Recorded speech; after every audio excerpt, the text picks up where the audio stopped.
I had just gotten my real estate license and was trying to drum up business. All the experienced agents in my office said the best way to do that was to hold open houses. I now know they were all full of shit and just wanted me to host their open houses so they didn't have to. But as a new agent, I fell for it, and every weekend I was hosting. The part I hated the most was putting out the signs. I live in Florida, so it's hot 11 months out of the year. Professional work attire, heels, and 100-degree weather do not really mix. While placing signs on a busy street corner, a car pulled up and the driver said, "Excuse me." The driver was a very handsome man, wearing a button-up shirt with well-tasseled hair. My fake smile turned to a real one as he said, "Where's the open house?" 123 Main Street, right down the road, I responded.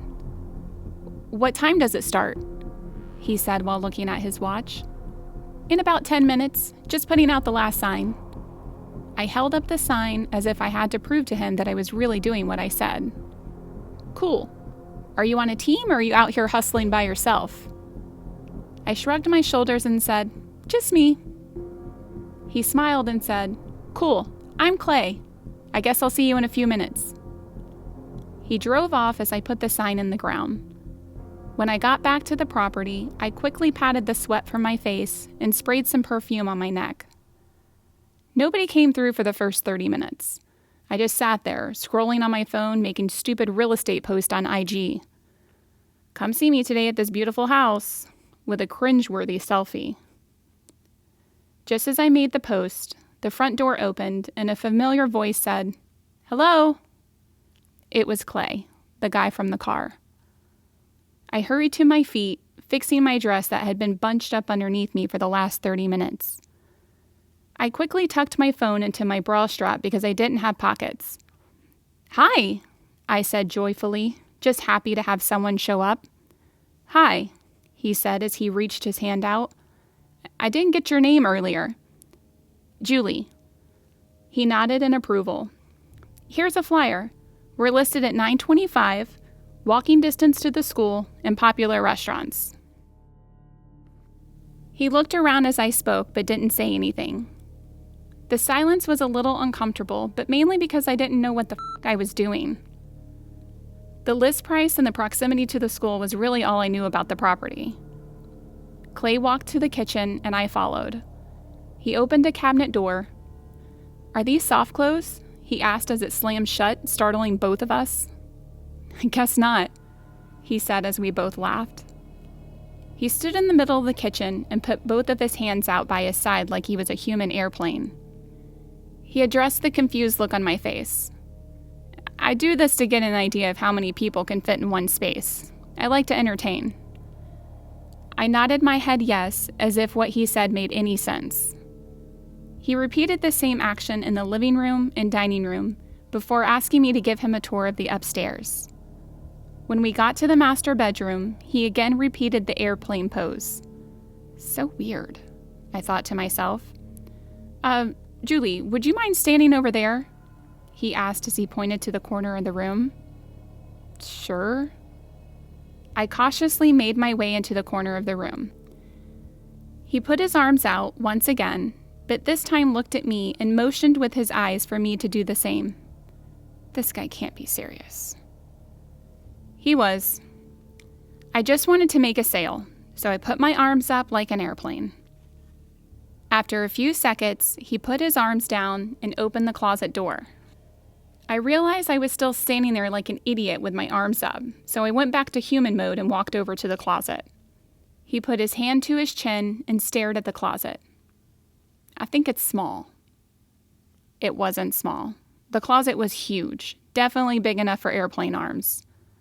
Without looking at me, he says, "Can you see if it's big enough?"